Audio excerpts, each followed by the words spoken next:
নমস্কার বন্ধুরা, সুমি কিচেনে সবাইকে স্বাগতম। আশা করি সবাই ভালো আছো, আমিও ভালো আছি। তো আজ আমি দারুণ একটা রেসিপি নিয়ে এসেছি। রেসিপিটা পুরো দেখার জন্য অনুরোধ করব। তো আজ আমি মেথি শাকের রেসিপি বানিয়ে দেখাবো। তো কোন মশলা দিলে মেথি শাকটা আরও খুব সুন্দর লাগে খেতে। তো আশা করি তোমরা পুরোটা ভিডিও দেখবে, তাহলে পারফেক্টভাবে তোমরাও বানাতে পারবে। তো এখন আমি রেসিপিটা শুরু করছি। তো একটা কড়াই বসিয়ে দিয়েছি, কড়াইটা গরম হয়ে গেছে। এখন দিয়ে দিচ্ছি সরষের তেল, আর দিয়ে দিচ্ছি সামান্য একটু কালো জিরে, আর দুটো শুকনো লঙ্কা, আর দুটো কাঁচা লঙ্কা, আর দিয়ে দিচ্ছি পেঁয়াজের কুচি। তো আমি এখানে একটা বড় সাইজের পেঁয়াজ কুচি করে রেখেছিলাম। তো পেঁয়াজটা হালকা ভেজে নেওয়ার পর দিয়ে দিচ্ছি একটা টমাটোর। তো টমাটোরটা আমি একটু বড় সাইজের করে কেটে নিয়েছি। তো সব কিছুকে আমি খুব ভালো করে ভেজে নিয়েছি। এরপর আমি দিয়ে দিচ্ছি আলু আর বেগুন। তো আমি এখানে একটি বেগুন আর দুটো আলু কেটে ছোট ছোট করে সাইজ করে কেটে নিয়েছিলাম। তো বেগুন আর আলুর সাইজ কেটে রাখা সাইজগুলো দেখতে পাচ্ছ। তো আলু আর বেগুনটা মশলার সঙ্গে ভালো করে মিশিয়ে নিচ্ছি। আর এখন দিয়ে দিচ্ছি হাফ চামচ হলুদ, আর নিয়েছি হাফ চামচ লবণ। তো আবারও আমি ভালো করে মিশিয়ে নিচ্ছি সব কিছুকে ভালো করে মিশিয়ে নেওয়ার পর আমি একটা ঢাকনা দিয়ে ঢাকিয়ে দিচ্ছি। তো প্রায় 5 মিনিট মতন আমি ঢাকনাটা দিয়ে ঢাকিয়ে নিয়েছিলাম, আর গ্যাসের চুলাটা আমি লোতে রেখেছি।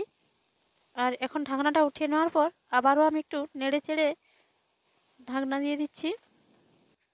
আর এখন দেখতেই পাচ্ছ বন্ধুরা, আলুটা প্রায় 70% মতন সিদ্ধ হয়ে গেছে। তো এখন আমি একটু নেড়ে চেড়ে ভালো করে মিশিয়ে নিচ্ছি। এরপর আমি দিয়ে দিচ্ছি কেটে রাখা মেথি শাক। তো আমি মেথি শাকটা ছোটো ছোটো করে কেটে নিয়েছি। তো আমি এখানে 500 গ্রামের বেশি ছিল শাকটা নিয়েছি। তো এখন আমি সব কিছুকে ভালো করে মিশিয়ে নিচ্ছি। তো বন্ধুরা, এই মেথি শাকের রেসিপিতে খুব বেশি মশলা ব্যবহার করতে হবে না। তো আমি যেরকমভাবে মশলাগুলো দিয়েছি, যে মশলাগুলো, তো একই রকমভাবে তোমরাও ব্যবহার করতে পারো, আর খেতে খুব দারুণ লাগবে। তো এখন আমি আবার ঢাকনাটা খুলিয়ে আর একটু নেড়ে নিচ্ছি। আর এখন দেখতেই পাচ্ছ বন্ধুরা, অনেকটাই শাক থেকে জলটা বেরিয়ে এসেছে। তো এই জলেই আলু আর বেগুনগুলো খুব ভালোভাবে সিদ্ধ হয়ে যাবে। আর এখানে আলাদা করে কোনো জল দেওয়ার দরকার নেই। তো আলুটা প্রায় 70%-এর বেশি সিদ্ধ হয়ে গেছে। তো এখন আমি আরও একটু ভালো করে সিদ্ধ করে নেব। যেহেতু আমি মেথি শাকটাকে ঘন্ট রান্না করব, তার জন্য আলুটা একটু বেশি করে সিদ্ধ করে নিচ্ছি। আর যদি তোমরা ভেজে নিতে চাও তাহলে খুব বেশি সিদ্ধ করে ঘেঁটে নেওয়ার দরকার নেই। তো আলুটা প্রায় 80% মতন সিদ্ধ হয়ে গেছে।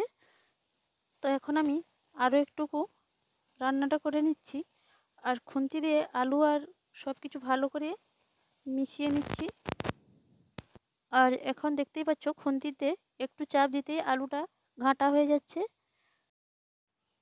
তো সব শেষে আমি দিয়ে দিচ্ছি ভেজে রাখা জিরের গুঁড়ো। আর এই ভেজে রাখা জিরের গুঁড়ো দেওয়ার কারণে রেসিপিটার স্বাদও খুব দারুণ হবে, আর রেসিপির সেন্টটাও খুব ভালো আসবে। তো জিরেটা দেওয়ার পর ভালো করে জিরেটাকে মিশিয়ে নামিয়ে নেব। তো আজকের রেসিপিটা কেমন লাগলো কমেন্ট করে জানাবেন, আর পরবর্তী ভিডিও দেখার জন্য আমন্ত্রণ রইল। ততক্ষণ ভালো থাকবেন, সুস্থ থাকবেন, আর ভিডিওটাতে একটা লাইক, কমেন্ট, শেয়ার করার অনুরোধ রইল। নতুন বন্ধু হয়ে থাকলে চ্যানেলটা সাবস্ক্রাইব করে দেবেন। ধন্যবাদ।